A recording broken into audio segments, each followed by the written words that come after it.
Suite de la première vidéo, on va commencer tout de suite. Donc, comme certains d'entre vous connaissent, moi, clairement, c'est triste pour vous, mais ça va être majoritairement Nike et Jordan. Moi, tout ce qui est Adidas, les Fila, qui reviennent là à la mode, même les Puma, c'est pas des chaussures que j'affectionne moi particulièrement, donc clairement, attendez pas que je vous les présente. Donc, on va commencer avec une paire. J'ai choisi cette paire-là, j'en ai plein à vous présenter que j'ai encore. On va commencer avec l'unboxing de cette paire là. C'est comme c'est comme si je la découvrais en même temps que vous. Puisque c'est une paire, clairement, je vais pas vous mentir, je les cope. Je l'ai reçue, je l'ai déballée, je les ai enfilées, j'ai fait une photo Insta, je les ai remises dans leur boîte. J'y ai plus jamais touché. Ça me plaisait de vous présenter cette paire, tout simplement parce que c'est une paire sur laquelle un jour je suis tombé. Et je suis tombé amoureux de cette chaussure. Vraiment, alors que c'est pas du tout mon style de prédilection de chaussure. Moi je suis plus dans la Jordan et là c'est vraiment une chaussure type running. C'est pas du tout mes paires. Et là je suis tombé amoureux de ouf. Et Dieu merci, encore une fois Clément, c'est grâce à lui, enfin en vrai j'aurais pu la trouver, mais c'est lui qui m'avait rendu. C'est grâce à lui que je l'ai vue, qu'elle allait ressortir. Et je vais vous présenter ça tout de suite. Donc je sais pas si ça va bien se voir, parce que je connais pas l'angle de la caméra. On débute avec une Air Skylon 2. Alors pour mon histoire, moi, c'est une paire que j'avais vue sur un concours photo où on demandait de poster en photo des vieilles chaussures running. Et genre je suis tombé sur une vraie paire de Skylon OG à l'époque. Je sais plus quelle année elle était. Et j'ai vu la paire, j'ai fait waouh. J'ai fait nous on se fait chier avec des Air Max One alors qu'il y a des paires qui sont pour moi tellement plus efficaces. Donc c'est une paire que j'ai gardée ancrée dans mon crâne pendant longtemps. Et il y a aussi beaucoup de paires sur ce poste là que j'avais retenu. Mais c'est une paire qui m'a vraiment matrixé de ouf. Et voilà un jour où mon pote me donne un lien pour cop des paires. Et c'est là que je retombe dessus, je vois que la Air Skylon 2 va ressortir. Et là je suis devenu barge. Et je les cop direct. Donc on va la présenter ensemble. Donc c'est la boîte classique Nike. Donc voilà la paire en elle-même. Donc faut pas s'attendre à une paire de ouf, hein. C'est pas une paire qui est recherchée, c'est pas une paire qui est limitée. En soi vous allez chez Courir, vous la trouvez immédiatement. Pour preuve, elle est sortie sur Nike. Ma paire j'ai attendu je crois genre 5 jours avant de l'acheter et ma taille était toujours dispo. Donc il y a vraiment... Moi je trouve qu'il y a vraiment eu zéro hype autour de la paire et en plus Nike a sorti voilà des colorways d'un coup, d'un seul. En gros il a fait un comeback de la Air Skylon. Donc moi je l'ai pas acheté pour le côté hype, je l'ai pas acheté pour la flamme, je l'ai acheté parce que c'est une paire sur laquelle j'avais flashé de ouf, d'un coup. Donc malheureusement comme c'est un unboxing, comme vous le savez j'avais deux types de contenu. J'avais des paires que je déballais devant vous, que je découvrais en même temps que vous, et des reviews, des vraies présentations de chaussures que j'avais saignées, que je connaissais, dont je pouvais vous parler plus en détail par rapport au maintien de la chaussure, savoir comment elle vieillissait dans le temps, etc. Par le regard des gens aussi, ça compte, on va pas se mentir. Donc là, ça va être vraiment une découverte de la chaussure. Donc vous la recevez, elle est comme ça. Alors là, je vous avoue, je suis content de l'avoir, certes, mais je suis déçu de ouf. Par rapport à par rapport à la photo que j'ai vue, après c'était un modèle OG, c'est pas pareil. Par rapport à la vraie paire de Air Skylon que j'avais vue, j'étais déçu dans le sens où j'ai vu une bête de paire sur la photo et je reçois une paire qui est remaniée, qui est très bien remaniée, c'est une belle rétro.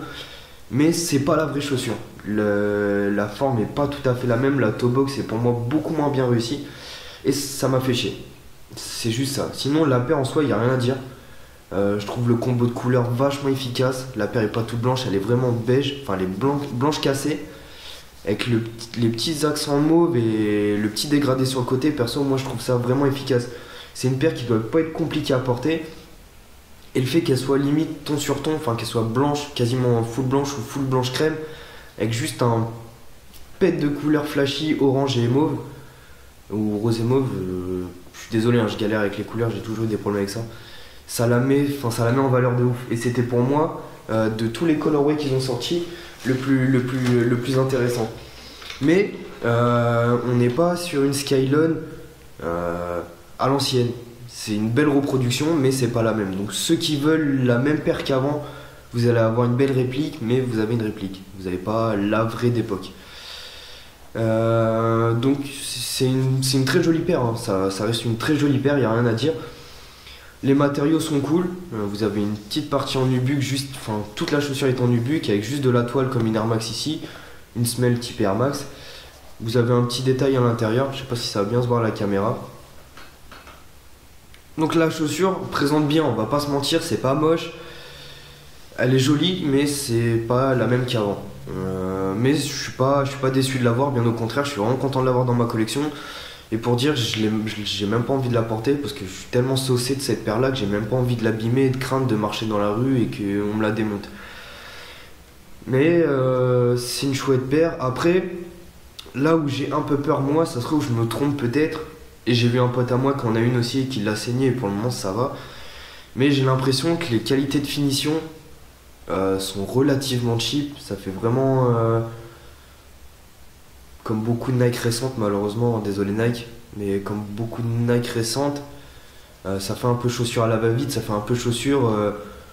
On néglige la qualité, mais on produit à fond. Enfin, en même temps, c'est ce qu'ils ont dit pour les Jordan, ils sont jamais cachés. C'est fait à la va-vite, c'est fait pour produire vite et beaucoup. Et techniquement, ça a forcément un impact sur la qualité générale de la chaussure. C'est pas comme une paire qui sort en très peu de séries où on s'attelle au détail et tout. Donc j'ai un peu peur, je verrai en la portant si effectivement elle vieillit bien ou pas, mais ça m'a l'air d'être une paire qui est relativement fragile quand même. Ça malheureusement c'est que de l'hypothèse et je pourrais pas le savoir avant de la saigner. Donc dernier petit point, et ça par contre j'avoue c'est le gros atout de cette chaussure là, c'est son prix. C'est son prix. Donc moi quand j'ai vu qu'il ressortait la Skylon, déjà je m'étais attendu une hype de ouf autour de la paire, au final que dalle. Et je m'attendais surtout à avoir un prix qui pète les plafonds. Je m'attendais à ce qu'ils nous sortent une paire à 180 balles, 150 balles. En soit le prix d'une Air Max aujourd'hui. Et au final, ce qui m'a étonné aussi qu'elle soit pas vendue des masses, c'est que c'est une paire à 100 euros. Donc clairement, hein, c'est pas pour dénigrer certaines paires de chez Nike, mais pour 100 euros, entre ça et par exemple, je sais pas, une URH à 120 ou 130 balles, mon choix il va tout de suite sur la Skylon qui est beaucoup plus classe à mon goût, qui fait aussi beaucoup plus sportive qu'une URH pour 20-30 euros de moins. Donc ça c'est par contre je vous avoue Nike c'est un délire, vous avez fait le taf de ouf, vous avez fait une paire à 100 balles. C'est à dire qu'aujourd'hui là où on est habitué à avoir des paires à toucher les 200 balles ou au moins lâcher 150 euros, voir une paire jolie, vraiment belle, à 100 euros, franchement ça fait super plaisir et c'est vraiment cool. Et à aucun moment, bon après je suis passionné donc ça joue, mais à aucun moment je trouve qu'on se fait baiser ou on se fait escroquer de lâcher 100 balles là-dedans. Donc moi, par rapport à un unboxing, c'est pas une vraie review donc je pourrais en vrai pas dire ça, mais rien que pour le prix, franchement les gars, je pense que vous avez pas grand chose à perdre, c'est une paire qui est jolie, elle présente bien. Ok, ça a l'air fragile, mais ça se trouve je me trompe, mais surtout c'est une paire à 100 balles. Alors aujourd'hui, une paire de Vans, c'est presque 100 balles. Et je préfère 1000 fois avoir cette paire-là qu'avoir une paire de Vans au pied, même si j'adore Vans, c'est pas le débat. Donc voilà, donc ça va être la première paire qu'on va se faire tous ensemble maintenant. Et n'hésitez pas à mettre en commentaire ce que vous en pensez, si vous l'avez aussi, si vous l'avez déjà saigné et comment elle vieillit par rapport. N'hésitez pas à dire à répondre si je dis de la merde ou quoi. Tant que c'est constructif, ça va bien. Donc n'hésitez pas à commenter et ça me ferait vraiment plaisir d'avoir votre retour sur la paire. Et en attendant, les gens, si vous pouvez vous abonner et suivre la chaîne, je vous promets qu'on va présenter de la paire un peu sympathique. Donc voilà, plus tout le monde et bonne journée à vous. Salut!